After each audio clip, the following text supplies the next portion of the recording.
Bonjour à tous, on va démarrer. Je m'appelle Alexandre Herman-Tézé et aujourd'hui je vais vous parler du design thinking dans la création de produits numériques. Mais avant ça, j'aimerais remercier les sponsors de l'événement sans qui nous ne pourrions pas être là aujourd'hui à ce Scrum Day qui est dédié à la culture produit. Avant de rentrer dans le vif du sujet du design thinking, j'aimerais dire deux mots sur moi, sur mon parcours. Avant de co-créer avec Hugo Gessman, qui est au fond de la salle, TIGA, que je vais présenter dans un instant, j'ai été consultant dans un cabinet de conseil en management et je suis principalement intervenu sur des missions de marketing stratégique dans le secteur des télécoms, des médias et aussi du cloud computing. Et j'ai aussi fait une mission qui a été un déclic pour moi. C'était une mission de transformation chez Orange, qui visait à diffuser l'esprit design thinking au sein de l'organisation. Vous allez vite comprendre que je prends beaucoup d'exemples pour illustrer design thinking de cette mission. Je vous le disais, j'ai co-créé TIGA. TIGA, c'est une société de l'Alliance Xebia qui est spécialisée sur le produit numérique et qui réunit deux types de profils.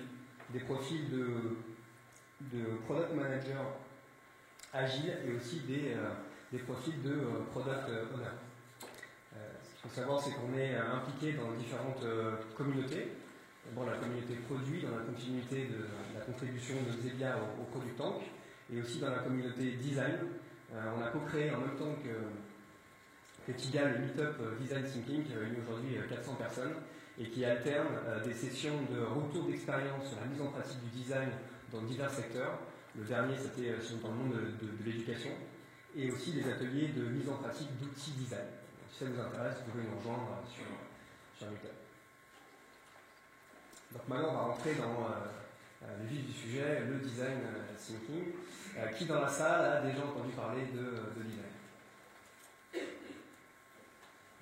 Ça fait moins de 20%. Et qui l'a déjà expérimenté? Là, du coup, ça va faire forcément un peu moins. Ah, ok, une personne, peut-être deux personnes sur 50. Alors pour ceux qui n'ont pas levé la main, c'est-à-dire la majorité d'entre vous, le design, ce n'est pas ceci. Ce n'est pas ce beau canapé. Le design thinking, il faut le comprendre comme une approche de conception. Donc aujourd'hui, on va beaucoup parler de la conception de produits numériques, mais c'est une approche de conception pour n'importe quoi, qui consiste d'abord à réaliser une phase d'empathie, c'est-à-dire on va découvrir les besoins des utilisateurs sur le terrain. Ensuite, une phase de définition qui va consister à définir la problématique à laquelle on veut répondre. Ensuite, une phase de brainstorm. On va générer beaucoup d'idées qu'on va ensuite trier jusqu'à arriver à des pistes de solutions qu'on va ensuite prototyper et tester. Ensuite, on va itérer. Donc, c'est bien l'ensemble de ces 6 étapes et qui se fait de manière itérative. Maintenant, ce que je vous propose, c'est de zoomer sur chacune des étapes en donnant des exemples concrets. Donc sur la phase d'empathie, qui est toujours la première, c'est la première pourquoi? Parce que quand on crée un produit numérique, on répond à un besoin de l'utilisateur. Donc ce que préconise la conception dans une optique design, c'est passer beaucoup de temps sur le terrain pour comprendre qui est l'utilisateur. Donc il y a différents moyens de faire de l'empathie. Les moyens que vous connaissez sûrement, c'est de faire des focus group ou des interviews de clients ou d'utilisateurs, qu'elles soient donc à plusieurs focus group ou alors individuelles, donc avec des méthodes directives, semi-directives. Je ne les tape pas ici, c'est pas le sujet, mais il y a différentes méthodes que vous connaissez peut-être. Et il y a d'autres méthodes qui sont moins connues. Par exemple, c'est l'observation in situ. Donc nous, TIGA, on a fait une mission pour Sephora, je ne vais pas la détailler ici. On a fait l'observation in situ, c'est-à-dire qu'on est parti voir les clientes de Sephora dans les boutiques pour savoir comment elles se comportaient. Et on a par exemple trouvé qu'il y avait plusieurs jeunes femmes qui sortaient de la boutique Sephora pour regarder comment rendaient leur maquillage à la lumière du jour. Donc ça paraît anecdotique, mais ça se révèle très important ensuite dans la conception du magasin. Un autre exemple d'observation in situ, qui est aussi tiré de ma propre expérience, mais qui est pas chez TIGA mais avant, donc chez Orange. Là, j'ai travaillé avec les équipes qui étaient en charge de la conception de la Livebox. Et il y avait des designers qui pensaient que ce serait intéressant d'intégrer un écran dans la Livebox, un écran interactif, qui permettrait par exemple, au-delà de l'affichage de l'heure qui est assez classique, d'afficher des informations de SAV, c'est-à-dire avec un auto-diagnostic de panne de la Livebox et puis aussi le plan d'action pour la réparer ou alors le numéro du technicien à appeler. Et il y en a qui pensaient que c'était une bonne idée, d'autres qui pensaient que c'était pas forcément une bonne idée. Et donc ce qu'ils ont fait, c'est qu'ils ont tranché, et par contre tranché, ils ont réalisé une observation in situ. Et en mode shadowing. Alors shadowing, en mot anglais, ça veut juste dire qu'on se cache dans un coin et qu'on ne bouge pas et qu'on regarde comment les gens consomment, en l'occurrence, dans cet exemple, des télécoms et des médias dans le foyer. Donc ils sont allés, plusieurs designers sont allés dans un foyer et ont regardé comment les gens se comportaient.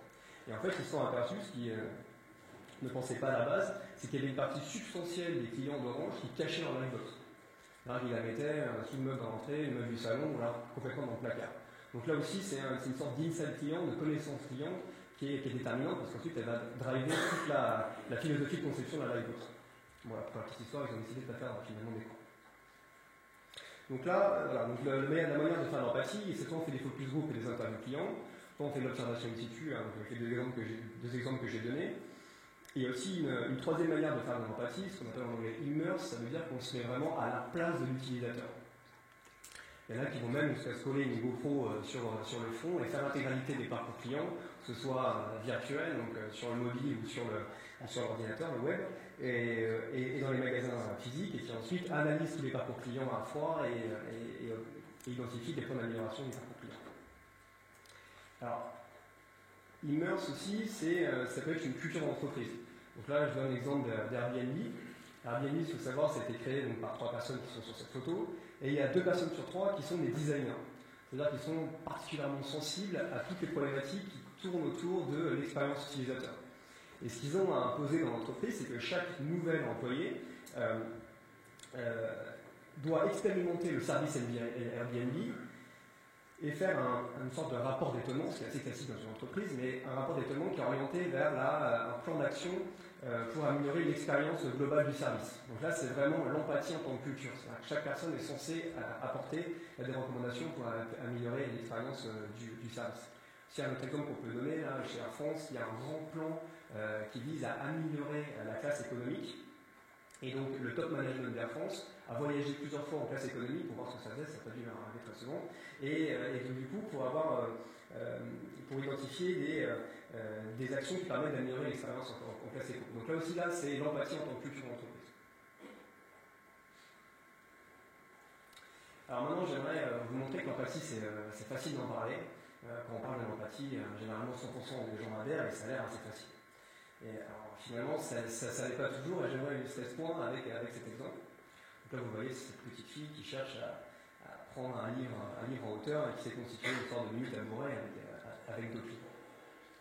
Et donc là, si on fait par exemple de l'observation in situ, c'est un peu grotesque ici, mais si on fait de l'observation in situ, on pourrait se dire le besoin de ces petites filles, c'est de prendre un livre en hauteur. Et donc la solution auquel on pense immédiatement, c'est à créer une échelle qui va être une échelle de petites filles qui va être par exemple Rose à sortir sa collection de Barbie. Or finalement, si on fait ça, on n'a pas creusé le besoin derrière le besoin, de need behind the need. Si on engage une discussion avec cette petite fille, on va se rendre compte que finalement, elle veut prendre un bouquin pour discuter plus avec son père, parce que son père travaille beaucoup, et donc du coup, elle aimerait passer du temps avec lui, et donc lui mettre le bouquin dans les mains en disant « Papa, lis-moi une histoire ». Donc là, c'est typiquement l'exemple où, si on s'arrête à première vue, qu'on regarde cette petite fille, on va se dire, voilà, son besoin c'est de prendre un livre, donc la solution c'est une échelle. Et en fait, si on creuse vraiment, il y a un besoin plus profond derrière ce besoin.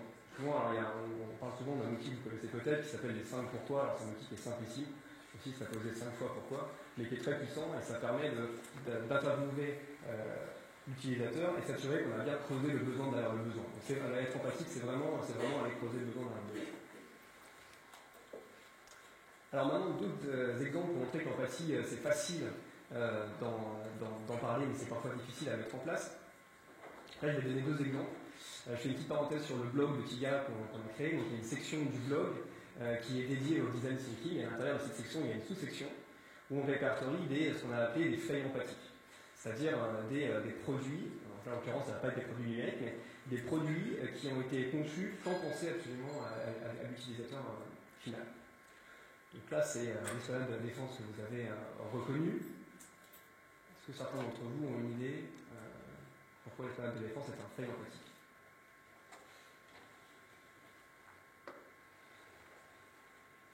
Je demande personne. Okay. Donc je vous donne un indice. ceci. Je ne sais pas si certains d'entre vous travaillent à la défense, peut-être des femmes, ça. Exactement, voilà, c'est pour les talons. C'est-à-dire qu'en fait, une femme ne peut pas écrire un texto, regarder à gauche, à droite, et obligée de regarder par terre pour être sûr qu'un de ses talons ne se met pas en interstice entre deux dalles. Donc ça paraît anecdotique, mais du coup, ça dégrade énormément l'expérience de marché sur le salon de la défense. Bon, voilà, donc ça, c'est typiquement l'exemple de faille empathique, c'est-à-dire que ça a été conçu sans se projeter dans l'usage même du produit. Alors ici, j'ai un autre exemple, c'est tiré autant les phénomènes de la défense, je ne vais pas tellement souvent, donc c'est pas tiré de ma vie personnelle. Mais là, ça aide vraiment. Donc là, c'est une photo que j'ai prise dans un restaurant qui est à côté d'Orange à Châtillon. Enfin, tout ça pour dire à côté de bureau. Alors là. Alors les sacs, moi je ne vois pas de sac, mais effectivement, ça peut mettre le sac facilement pour une femme. Exactement. Alors ça, c'est. On ne peut pas mettre sa veste sur la chaise. Ça paraît tout bête, mais là, il n'y a aucun moyen de mettre sa chaise sauf de la plier. Moi, je tiens mes costumes et j'ai envie de plier ma veste. Et donc là, ça aussi, c'est un fait empathique dans la mesure où le restaurateur, quand il a acheté ses chaises, c'est absolument jamais projeté dans l'utilisation même qu'il va avoir sa chaise au quotidien.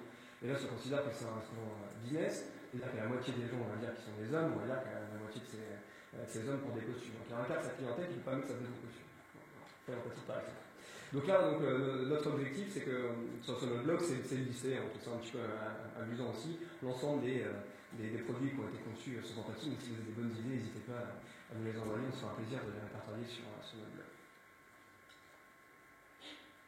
Donc une fois qu'on a fait cette phase d'empathie, qui schématiquement en fait une phase qui est un point important en design, qui est une phase de divergence intellectuelle, c'est-à-dire qu'on va aller sur le terrain, collecter de la connaissance client, collecter l'insight client. Et ensuite, une fois qu'on a tout ça, on va prendre du recul et on va définir une problématique à laquelle on veut répondre. Et c'est tout l'enjeu de cette phase de définition. Une problématique, c'est un besoin profond de l'utilisateur, et donc du coup, on se dit, là, il y a quelque chose à faire, on va créer une solution qui va répondre à ce besoin profond. Donc là, c'est tout l'enjeu de cette phase de définition. Et une fois qu'on a le brief, c'est-à-dire la problématique, on va rentrer dans une phase d'idéation. Donc une phase d'idéation, de la même manière, c'est une phase de divergence intellectuelle, on va générer beaucoup d'idées, et ensuite ça va être une phase de convergence intellectuelle où on va trier les idées et sélectionner quelques pistes de solutions pour ensuite prototyper et tester. Et alors pour réussir une phase d'idéation, basiquement il y a des règles que vous connaissez peut-être. Donc il y a des règles, je vais en citer que deux, il y en a une dizaine. La première, c'est toujours privilégier la quantité à la qualité. C'est-à-dire on n'est pas là pour déjà trier les idées avant même de les avoir, donc on génère énormément d'idées. On ne se réfrène pas dans la création d'idées. Et une seconde règle que je peux citer, c'est que l'innovation, ça se fait forcément avec des idées qui paraissent loufoques à première vue. Donc il faut soutenir quelques idées loufoques et les pousser pour voir si vraiment il y a quelque chose à faire derrière cette idée. Bon, alors il y a tout un tas d'autres règles que je ne vais pas détailler ici. D'ailleurs, ce n'est pas l'objet du design thinking. En revanche, ce que préconise le design thinking, c'est de réunir en amont différentes disciplines qui vont jouer un rôle déterminant par exemple dans la création de produits. Et dans le cas du numérique, discipline qu'il faut réunir, ça va être le business. Alors, business, c'est évident parce que souvent, quand on crée un produit quel qu'il soit, il y a le business qui est là pour vérifier qu'il y a une viabilité économique. Donc là, le rôle de cette discipline, ça va être de s'assurer, par exemple, qu'il y a un avantage concurrentiel qui est suffisamment fort pour assurer un retour sur investissement qui soit tangible.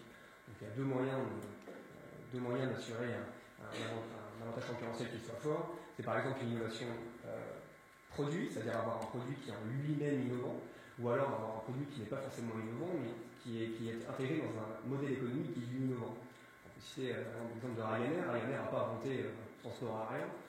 En revanche, il a appliqué le modèle du low cost au secteur aérien et donc du coup a créé un avantage concurrentiel substantiel. Donc le produit n'est pas innovant, mais le modèle économique dans lequel il s'inscrit est innovant.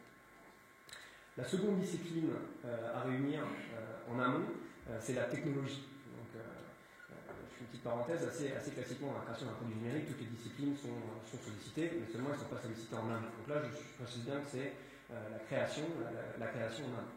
Donc la technologie, là, le technologue, lui, son rôle, c'est de faire ce que j'appelle du techno-push intelligent. C'est-à-dire, il fait de la veille régulièrement, il connaît différentes technologies, et il va proposer dans les phases de création des technologies qui pensent pertinentes pour transcender l'usage et l'expérience.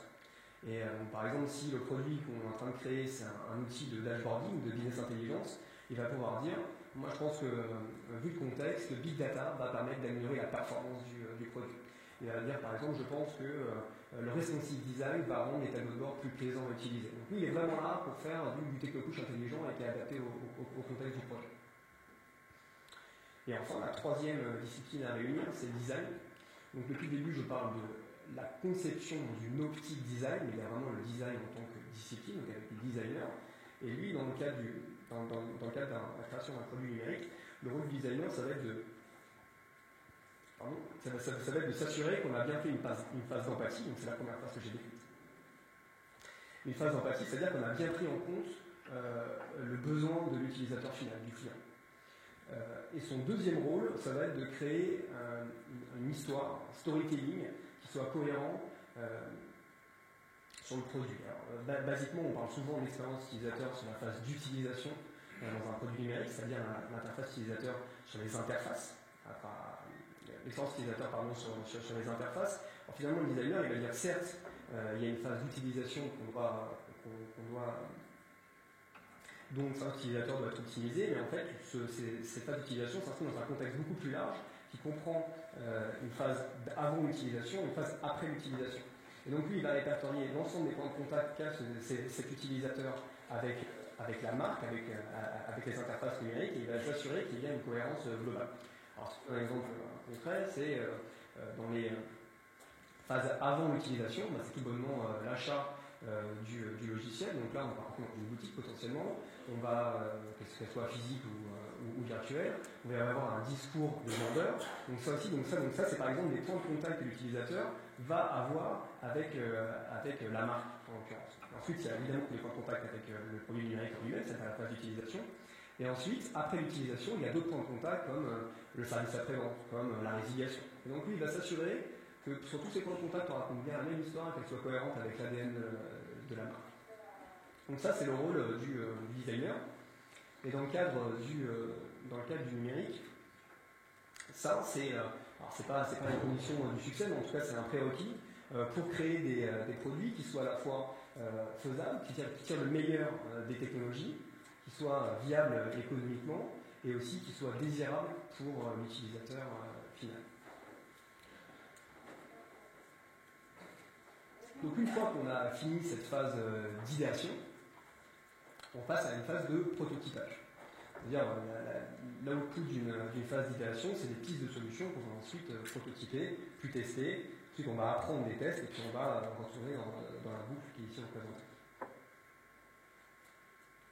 Donc, ce que préconise le design thinking, c'est de mettre en amont, le plus en amont possible, une boucle d'apprentissage qui est celle-ci, c'est-à-dire qui consiste basiquement à construire, à tester, et ensuite à apprendre des tests et itérer. C'est-à-dire on va pouvoir modifier la solution, le prototype, en fonction de l'apprentissage, des feedbacks utilisateurs. Donc il y a différents types de tests. Il y a des tests qualitatifs, qui sont juste là pour faire parler en réunion. Alors là, j'ai pris l'exemple de ce qui ressemble à un pistolet, mais qui n'en est pas un, qui a été prototypé par des consultants d'IDEO. Je ne sais pas si vous connaissez IDEO. IDEO, c'est la référence du conseil en innovation, c'est un acteur américain. Il y a une référence dans tous les sujets qui tournent autour du design thinking, qui contient beaucoup de designers d'expérience. Et en fait, ça, c'est ce prototype a été fait donc, en réunion avec des chirurgiens qui voulaient améliorer la performance de leurs opérations. Et donc, du coup, pour déclencher la discussion, ils ont prototypé un outil qui permettrait justement d'améliorer la performance. Et ils ont, avec les moyens du bord, avec un stylo, une pince à linge et autres, ils ont dessiné quelque chose. Juste avec cet outil, juste en matérialisant une pensée, en tout cas une première ébauche de solution, ça a permis d'enclencher une discussion. Donc là, c'est vraiment le prototypage qui n'est pas du tout quantitatif, c'est vraiment juste pour faire parler. Et il y a aussi d'autres types de tests. Donc là, c'est des tests quantitatifs. Donc là, on est assez proche d'une startup.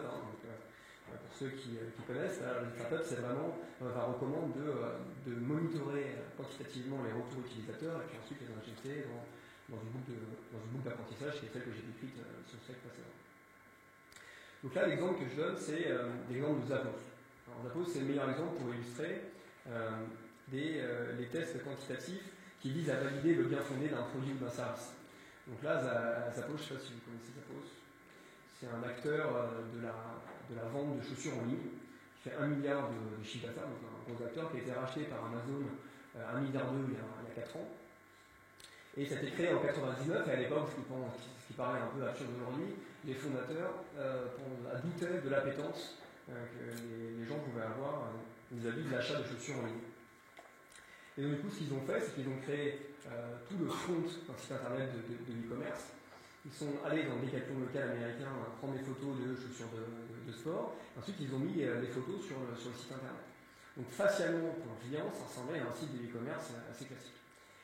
En revanche, ils n'avaient absolument pas développé tout ce qui était le back-office et toute la chaîne logistique d'un acteur de l'e-commerce classique. Et donc à chaque fois qu'une personne achetait une chaussure sur le site internet, donc facialement, les personnes ont acheté comme sur un site de e-commerce classique, seulement derrière, c'est eux qui allaient chercher les chaussures chez Decathlon et qui les expédiaient eux-mêmes à la main. L'entreprise, c'est pas forcément ce qu'elle a, s'il y a un engouement pour le produit. Et donc du coup, ça pour dire qu'ils ont suffisamment eu de retours positifs des utilisateurs. Et ils se sont dit qu'il y avait une réelle appétence pour l'achat de chaussures en ligne. Et donc là, ils ont levé des fonds, ils ont construit évidemment tout le back-office et la chaîne logistique qui va mieux. Deuxième exemple, c'est du Dropbox. Donc là aussi, ils ont fait des tests pour valider l'appétence pour un produit. Donc eux, ils ont créé une vidéo qui présente les bénéfices du produit. Ils ont posté sur leur homepage, sur YouTube, ils ont fait un peu de buzz et après ils ont monitoré les personnes qui regardaient la vidéo et qui laissaient leur email pour avoir plus d'informations. Donc là aussi, on a des retours et ça permet de savoir si les gens sont intéressés ou pas. Il y a aussi d'autres types de tests très liés startup que je ne vais pas détailler ici, mais qui visent à valider le bien fondé d'un feature. C'est-à-dire on est dans un logiciel, on hésite entre deux features, on fait apparaître une sorte de faux feature sans le développer et on regarde si les gens cliquent sur le bouton, il y a marqué le nom du feature. Et il y a d'autres types de tests quantitatifs qui visent à améliorer, ou du moins à valider la qualité de l'expérience utilisateur. Vous connaissez probablement les tests A/B testing, les outils d'A/B testing, donc là, qui sont très répandus dans le e-commerce. Ça permet par exemple d'implémenter deux versions différentes d'une homepage, avec deux versions différentes de commandes, juste en faisant varier la terminologie, c'est-à-dire les mots sur la page, et les blocs, et la hiérarchisation du contenu. En fait, on compare ensuite des KPI business, c'est-à-dire par exemple le taux de transformation, et s'il y a une version qui présente un taux de transformation qui est supérieur à l'autre, c'est évidemment cette version-là qui va être privilégiée. Donc implicitement, ça permet de valider la qualité de l'expérience utilisateur, parce que si les gens transforment plus, c'est que la page était plus claire, et du coup, ils achètent plus facilement. Donc là, c'est valider la qualité de l'expérience utilisateur avec des KPI business et des outils d'A/B testing, et il y a aussi d'autres manières de monitorer l'expérience utilisateur, c'est en ayant vraiment des KPI d'expérience utilisateur. Je donnerai un exemple par la suite quand je chercherai à identifier les impacts du design sur le quotidien du product owner. Mais en gros, là, j'ai juste un petit exemple, c'est par exemple des KPI d'ergonomie. Alors, les KPI d'ergonomie, c'est un peu compliqué de parler toujours des KPI d'expérience utilisateur, d'autant que ça dépend beaucoup du projet. Mais les KPI d'ergonomie, par exemple, on peut monitorer l'efficacité. Alors, l'efficacité, ça va être le nombre de personnes qui arrivent à atteindre un but qui a été prédéterminé. Ça va être le nombre de personnes qui ont réussi à atteindre ce but, et après on va monitorer le temps qu'il faut à ces personnes pour atteindre ce but. Alors un but, ça peut par exemple être, qui est tiré de ma propre expérience, je travaillais avec les équipes contenu chez Orange, et sur le portail de VOD, on trouvait que les gens avaient du mal à trouver les films qu'ils voulaient. Et donc le but, c'est l'action, le mini parcours client, ça peut être trouver le film Y sur le portail de VOD. Et donc là, on regarde les gens qui trouvent le film qu'ils n'abandonnent pas, et ensuite on monitore le temps qu'il leur faut pour trouver le film. Donc là, c'est typiquement des KPI de user experience. Donc si je résume sur cette phase de prototypage et test, donc il y a des tests qualitatifs qui sont juste là pour faire parler, et il y a aussi des tests quantitatifs qui sont là pour valider le bien fondé d'un produit, d'un service, pour valider le bien fondé d'un feature, et aussi pour valider la qualité de l'expérience utilisateur. Et donc maintenant qu'on a dit tout ça, qu'on a balayé chacune des étapes, j'ai cherché à voir quel pouvait être l'impact sur le quotidien des product managers et des product owners. Ici, je tiens à dire que je ne veux pas lancer le débat sur la distinction entre product manager, product owner, proxy product owner, d'autant qu'il y a un talk cet après-midi de Sébastien Saccard sur le sujet, mais c'est juste que basé sur une propre expérience chez TIGA, sur le terrain, on constate que parfois il peut y avoir deux rôles. Donc là, j'ai mis j'ai mis l'ensemble des actions du Product Owner, donc c'est un mapping qui est issu du blog de Claude Aubry, et on se rend compte qu'il y a tellement de tâches que le Product Owner ne peut pas toutes les réaliser. Et ce qui fait que sur le terrain, ça peut être super mal. Donc sur le terrain, on se rend compte que parfois il y a un Product Manager qui a plus en charge de construire, ou même co-construire la vision, et il y a un Product Owner qui se charge de l'exécuter. Je vais revenir après dans le détail, sachant que ici je ne cherche pas à faire une généralité, chaque entreprise a des spécificités organisationnelles et parfois évidemment il n'y a pas de distinction entre les deux et le Product Owner est aussi Product Manager. Donc si je cherche à voir l'impact du design thinking sur le quotidien du Product Manager, je vais chercher à définir quelles sont ces trois grandes tâches. Alors pour moi, sa première tâche, c'est d'aller découvrir le besoin de l'utilisateur sur le terrain. Sa seconde tâche, ça va être de construire un produit qui corresponde justement, qui réponde aux besoins qu'il a identifiés et de construire la vision associée à ce produit. Et enfin, sa troisième tâche, c'est de tuner le produit ou de le refondre lorsqu'il considère qu'il ne répond plus aux besoins des utilisateurs. Donc, vous l'avez compris, une des tâches centrales du Product Manager, c'est de construire la vision du produit. Alors, il y a un moyen de matérialiser la vision, c'est Lean Canva, c'est un outil que vous connaissez. La vision, c'est toutes ces cases, sauf les cases du bas, notamment dans les organisations anglo-saxonnes. Les cases du bas, c'est tout ce qui concerne les coûts et les revenus. Et dans certaines organisations anglo-saxonnes, tous les aspects, ce que j'appelle profit formula, sont gérés dans d'autres entités qui ne sont pas forcément dans l'entité produit. Donc ce qui matérialise la vision, c'est toutes les colonnes qui sont au-dessus. Alors Lean Canva, c'est un outil super, c'est un outil synthétique, c'est un outil de communication, mais ce n'est pas un outil qui permet de construire la vision, c'est-à-dire schématiquement de remplir chacune des cases. Et donc, si on cherche à voir quel est l'impact du design thinking, voilà, ce qui arrive évidemment en premier lieu, c'est les cases problèmes et les cases customer segment, c'est-à-dire customer client ou utilisateur. Donc pourquoi? Parce qu'on l'a vu, dans une conception, dans une optique design, la première chose qu'on fait, c'est l'empathie. Donc on va aller chercher à affiner le problème. Et évidemment, cette case-là, je ne sais pas si vous êtes habitué à pitcher du Canva, mais en gros, elle se pitch en même temps que la case client, et elle s'écrit évidemment au même moment également, c'est-à-dire qu'en fait, un problème correspond à un utilisateur donné. Donc, ce que je vais préciser tout à l'heure, c'est que la phase d'empathie peut se terminer par une série de livrables, donc des personas. Et typiquement, là, sur ce Lean Canva, on fait allusion aux personas qu'on a créés dans la phase d'empathie, dans la colonne de droite, là, qui est Customer Segment. La troisième case qui est impactée, c'est la case de solution, donc sur 3 points. Le premier, c'est le prototypage. Donc en fait, si on prototype la solution et qu'on étudie les feedbacks utilisateurs, et ben, du coup, cette case solution va être amenée à changer régulièrement. Aussi impacté sur la notion du techno-push, c'est-à-dire que si le technologue fait bien son job, et ben, du coup, la solution peut être améliorée par les technologies, qu'elles soient front ou back. Et enfin, le troisième point, c'est sur le storytelling, on l'a vu, c'est-à-dire que la solution, on s'assure qu'elle a un storytelling cohérent en elle-même et puis dans l'écosystème dans lequel elle est censée. Et enfin, la quatrième case impactée, c'est les key metrics. Alors, les key metrics, pour ceux qui ne sont pas très familiers avec Lean Canva, c'est en gros la case où on écrit tous les KPI qu'il faut absolument monitorer pendant la phase de conception du produit et après le lancement. Et donc là, le product manager devra s'assurer qu'il y a bien des KPI d'user expérience, en tout cas lorsque cela est possible. En ce qui concerne le product owner, donc là, si de la même manière, j'essaye de résumer les grandes tâches du product owner en 3 points, je dirais que la première, c'est de communiquer la vision avec conviction à l'équipe de réalisation. Je dirais que sa seconde tâche, c'est de prioriser les développements en fonction de la valeur business. Et sa troisième tâche, c'est de s'assurer que les développements qui sont faits sont bien en cohérence avec la vision. Et en fait, on se rend compte que le design va permettre d'améliorer chacune de ces tâches. Alors la première, c'est sur la partie vision. Alors vision, si le product owner co-construit la vision avec le product manager, c'est dans certains cas où il la construit lui-même, et si par exemple il co-construit les personas, il sera lui-même très empathique et convaincu des besoins des utilisateurs.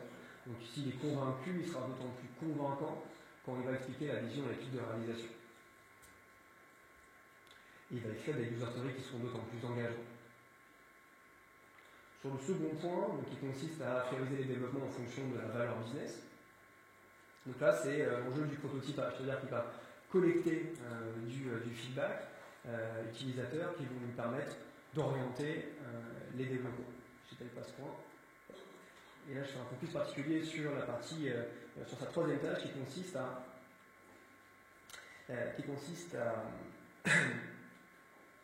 à s'assurer que les développements sont bien en cohérence avec la vision. Et donc là, sur cette tâche-là, les développements sont bien faits. Et donc là, ce que préconise le design thinking, c'est dans les definition of done, c'est d'intégrer un critère de user experience. Et donc le product owner va monitorer les KPI de user experience. Alors là, je vais donner un exemple très concret. Donc, j'ai travaillé chez Orange, je vous l'ai dit, avec les équipes qui étaient en charge de la création de la Livebox. Et donc là, le product owner avait listé une liste de KPI d'expérience. Alors pour la Livebox, c'est un exemple, vous allez voir, qui est facile à comprendre, c'est le temps qu'on met pour passer de TF1 à France 2 avec cette télécommande. Évidemment, si ça met 10 secondes, vous allez acheter votre télé. Donc là, l'expérience sera désastreuse. Donc ça, c'est typiquement un KPI de user experience. C'est aussi le temps qu'on met pour resetter sa box. Une fois qu'elle ne marche plus, c'est le temps de reset. C'est par exemple le temps, quand on regarde la télé, c'est le temps où on appuie sur le bouton et le temps où on va pouvoir regarder téléphone ou autre. Donc tout ça, c'est des KPI d'expérience, et tout l'enjeu du product owner, c'était de les monitorer et en permanence. Et donc il avait défini des valeurs seuil, et le but était évidemment de les atteindre. Alors souvent, on se rend compte que pour améliorer certains KPI de user experience, ça impacte beaucoup d'organisations. Ce qu'il peut faire, c'est un plan, donc là on sort peut-être un peu de la job desk classique du product owner, mais c'est faire un plan pour améliorer la valeur de ces KPI, qui peut se traduire par un plan d'intégration du produit au sein de l'organisation, qui vise à identifier chacune des entités au sein de l'organisation qui jouent un rôle dans la user experience et les sensibiliser en vue de faire remonter la valeur de ces KPI de user experience. Et enfin, le dernier point impactant pour le product owner vis-à-vis du design thinking, c'est dans le storytelling. Donc là, j'ai parlé beaucoup du storytelling à travers l'ensemble des points de contact, donc avant l'utilisation du produit, pendant l'utilisation du produit et après.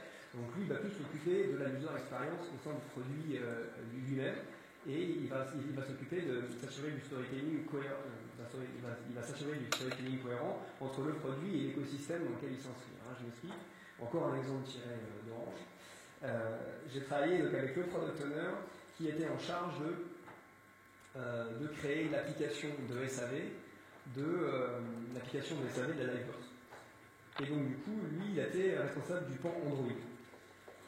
Et donc il devait s'assurer qu'il y ait bien une cohérence entre tous les canaux qui permettent à ce même utilisateur de réparer sa Livebox. Alors, par exemple, s'il y a un iPad, ça veut dire que l'application iOS doit avoir la même terminologie, c'est-à-dire que les mots utilisés doivent être les mêmes. Et d'avoir la même hiérarchisation du contenu pour qu'il s'y retrouve facilement. Si par exemple ce même utilisateur utilise son téléphone et appelle le service d'assistance, il faut que le script des assistants reprenne les mêmes mots qu'on retrouve que dans l'application iOS et Android. Ça paraît évident, surtout quand on travaille dans une PME, mais quand on est 180 000 personnes, c'est un vrai cauchemar. Et donc voilà, donc le product owner, il va s'assurer du storytelling du produit vis-à-vis de l'écosystème dans lequel s'inscrit ce produit. Et donc maintenant, une fois qu'on a dit tout ça, c'est intéressant, c'est de voir ce qui change vraiment. Je suis persuadé que beaucoup d'entre vous connaissent beaucoup, j'appelle des bonnes pratiques qu'on a énumérées ici, et ils disent probablement que le design, c'est la théorisation de bonnes pratiques. Vous n'avez pas tort, parce qu'un des objectifs de cette présentation, c'était de démystifier le mot design. Et donc là, ce que je vais vous montrer, c'est en résumé ce qu'apporte le design par rapport à la conception d'un produit numérique qui se fait avec des méthodes plus classiques. Donc le premier point, c'est la divergence. Alors, la divergence, on l'a vu, c'est dans la phase d'empathie. Donc là, ce que préconise le design, c'est de passer beaucoup de temps sur le terrain pour aller comprendre l'utilisateur et ses besoins. Alors, une petite parenthèse, c'est que ce n'est pas toujours facile dans une entreprise de passer beaucoup de temps pour découvrir l'utilisateur, que souvent le management n'est pas forcément pour, dans la mesure où on n'a pas la garantie de trouver un insight, une connaissance client qui va permettre de faire une super solution. Dans la mesure où la plupart des entreprises, c'est évidemment le concret, la concrétude qui permet de monitorer l'avancement, le progrès. Et donc là, comme on n'est pas sûr de trouver, forcément, il y a des managers qui ne laissent pas les gens vraiment sortir de leur building et aller voir les consommateurs finaux. Et donc là, c'est versus une phase, donc le design thinking, c'est la divergence, c'est la découverte des besoins de l'utilisateur, versus un mode de projet, une création de produits plus classique, on va complètement chanter la phase d'empathie, le marketing va être drivé par sa conviction, va investir massivement dans un produit titanique, et à la fin on va se rendre compte après un lancement que 20% des features sont utilisées par les utilisateurs finaux. Le second point, on en a parlé dans la phase de co-création, c'est la pluridisciplinarité, c'est-à-dire valoriser toutes les disciplines. Donc pour créer des produits qui soient à la fois désirables, qui tirent le meilleur des technologies, qui soient viables économiquement, il faut réunir à minima le business, la technologie et le design. Bon. Versus un mode d'entreprise où seul le marketing construit en chambre son produit et puis ensuite le comporte en client fournisseur avec le DSI ou la R&D. Donc là c'est vraiment, on valorise toutes les disciplines en amont dans le produit. Le troisième point, et l'avant-dernier, c'est la conception centrée utilisateur. Donc c'est des entreprises, c'est déjà bien parfois, ne font juste un focus group rapide au début de la conception du produit pour s'assurer qu'il y a une certaine appétence. Et puis juste avant le lancement, ils font en tête utilisateur, mais souvent il est trop tard, et du coup il y a beaucoup de problèmes d'ergonomie qui restent sur le produit. Donc là c'est vraiment autant faire se peut, c'est pas toujours facile, parfois il faut créer un centre de test client utilisateur en interne, c'est pas toujours facile, mais c'est autant faire se peut, confronter ses idées à l'utilisateur final. Et c'est aussi donc monitorer l'UX, j'insiste sur ce point. Donc dans une entreprise classique, on va monitorer dans les comités d'arbitrage du projet, on va prendre des KPI de coût et de planning notamment, de délai pardon. Et là, dans une entreprise qui a une optique design à la Apple, on va monitorer aussi des KPI d'expérience utilisateur. Et ce qui se passe, on va reprendre l'exemple de la Livebox, et si on considère que pour passer de TF1 à France 2, ça met 1 seconde, et qu'on avait voulu faire une demi-seconde, et du coup on va faire un logo sur le produit, tant que l'expérience utilisateur n'est pas optimale. Donc là, c'est une organisation qui est design, ça intègre aussi d'autres types de KPI qu'on n'a pas forcément l'habitude de manipuler dans une entreprise classique. Et enfin, le dernier point, c'est le prototypage. Après, je ne vais pas revenir en détail sur ce point, mais c'est le prototypage, on l'a vu pour recueillir du feedback des utilisateurs et pour faire évoluer la solution. Et c'est aussi le prototypage pour aligner les équipes en interne, c'est-à-dire que pour les équipes, il y ait une vision qui soit commune et alignée. Et donc là, c'est versus une entreprise où le marketing, je dis ça parce que je l'ai beaucoup fait, a fait des spécifications marketing Word de 100 pages et finalement personne n'allait au bout de ce que j'écrivais. Donc là, alors que je pense que si j'avais fait un prototype en amont, j'aurais pu aligner les équipes beaucoup plus rapidement. Voilà, donc ça c'est les 4 points pour moi qui distinguent la conception dans une optique design versus une conception un peu plus classique. Et ce qui termine la présentation. Répondre à vos questions. Si vous voulez continuer la discussion, on partage notre stand avec celui de Ziga sur ça.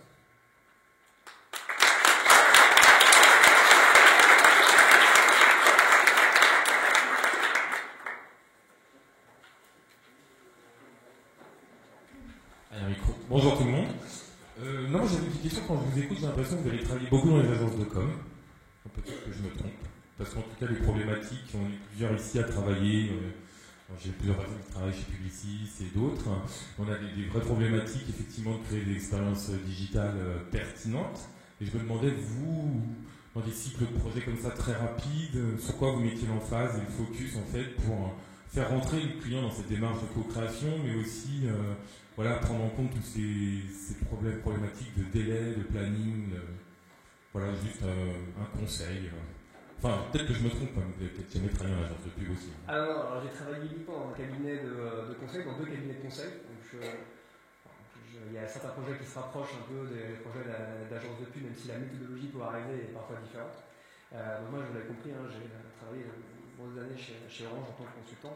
Et là, on s'appuyait sur un centre de test utilisateur. Donc c'est beaucoup plus facile d'avoir accès à des utilisateurs qui soient normaux ou early adopters. Et donc on peut faire des focus group avec eux, tester des choses. Il y a une communauté qui s'appelle le Lab Orange, qui réunit plus de 10 000 utilisateurs en ligne pour générer du feedback. Et il y a aussi un espace dédié à la discussion avec les utilisateurs. Et souvent, ce qu'on voit, c'est que le frein des petites entreprises, alors on déroule le discours sur le prototypage, aller voir prototyper les solutions les mêmes utilisateurs, mais finalement, comme il n'y a pas un panel d'utilisateurs sur lequel on peut les objets, il se passe rien. Donc il faut avoir les outils. Et le recrutement d'utilisateurs est parfois une chose compliquée.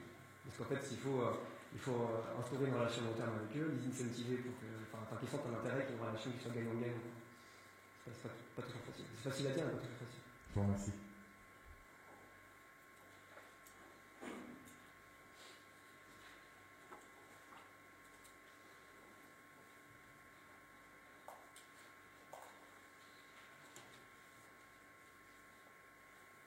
Non, pas de questions.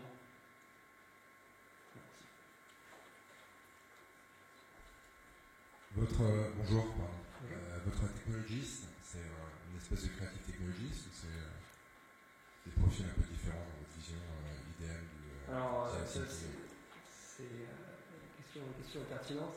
On a, nous, chez TIGA, la volonté d'avoir ce qu'on appelle des creative technologistes en interne. Alors, du coup, on s'est renseigné sur ce que ça voulait dire creative technologist, et on s'est rendu compte que c'était un terme qui était issu justement des agences de com. Et c'était très axé com. Donc, en fait, finalement, il y a 4 ou 5 définitions différentes du creative technologist, mais en tout cas, tel que nous, on souhaite la définir chez TIGA, c'est exactement ça. Le technologue est un creative technologist. C'est-à-dire qu'il est capable de faire des recommandations technologiques qui soient front ou back et qui soient adaptées au contexte, qui soient adaptées à l'utilisateur. Donc il est à la fois au niveau de casquette, certes très technologique, il réalise une veille technologique quotidienne, mais en même temps il a une casquette business, il ne fait pas du techno-pouce bête et méchant parce qu'il aime bien une technologie particulière. Donc oui, mais comme il n'y a pas de définition qui est à proprement parler statuée, c'est difficile de répondre.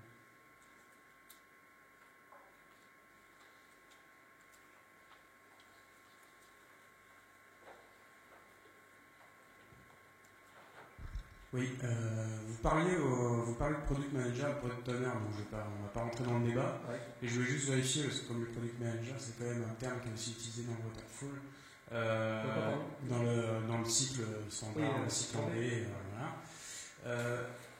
Quel est le rôle, juste redéfinir, parce que je n'ai pas tout à fait compris, qui dépendait de l'autre, qui s'occupait de modifier le backlog et qui était en charge le backlog, a priori, c'est toujours le product owner. À dire ici, c'est que c'est basé sur notre propre expérience. Toute organisation est différente, il y a des spécificités organisationnelles, et il y a des organisations où la notion de product manager n'existe pas. J'ai appris là, après ici, on ne va pas rentrer dans le détail, mais voilà, typiquement l'ensemble des actions du product owner, et on voit que dans ces actions, il y a notamment en haut à droite définir la vision. On se rend compte que humainement, un product owner ne peut pas tout faire.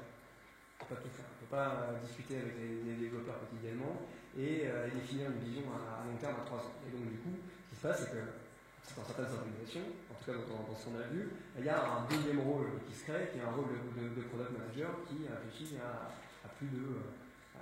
qui ne réfléchit pas à l'échelle du sprint ou de plusieurs sprints, mais qui réfléchit à plus long terme.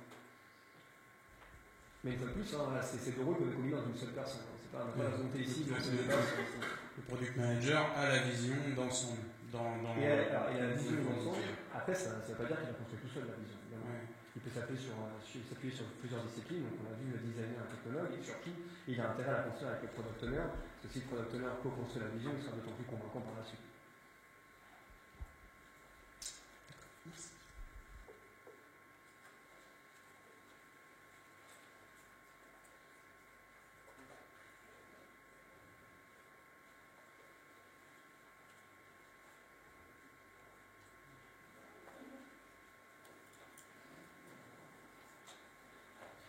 Bon, ben voilà. Une dernière question. De ce que je comprends, vous intervenez surtout dans des grosses organisations qui ont évidemment des moyens pour se permettre de prendre des consultants en design thinking. Est-ce que vous avez déjà vu ce genre de méthode vous-même, votre expérience, appliquée à des petits projets, à du start-up, ce genre de choses? Est-ce que vous avez eu l'occasion de participer et concrètement, c'est quoi votre feedback sur les... J'ai pas participé concrètement, mais ce qui se passe, qu'on constate, c'est que quand on déroule le même discours à des start-upers, on a l'impression de ne rien leur raconter. Parce que la pluridisciplinarité, c'est quelque chose qu'ils ont en eux généralement, parce que je suis ingénieur, mais généralement les amis en tout cas qui ont créé les sociétés, ils sont créés en duo, entre un ingénieur et puis un commercial, et voire parfois même un designer. Donc la coopération, on dit bah oui, mais la coopération, on l'a par nature.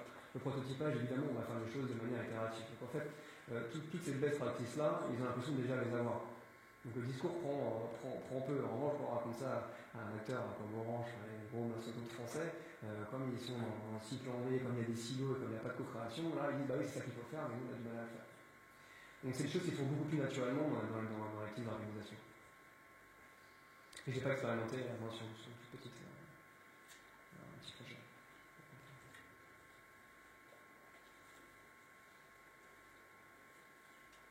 Là, ce qui est intéressant, c'est que je vois déjà que j'ai le discours un peu biaisé, parce que comme j'ai lu Lean Startup d'Eric Rice et Design Thinking, je commence moi-même à faire une sorte de mix de différentes méthodologies, sur ce qui me semble le plus pertinent. Et les startups aussi, parlent beaucoup de Design Thinking, de retour quantitatif.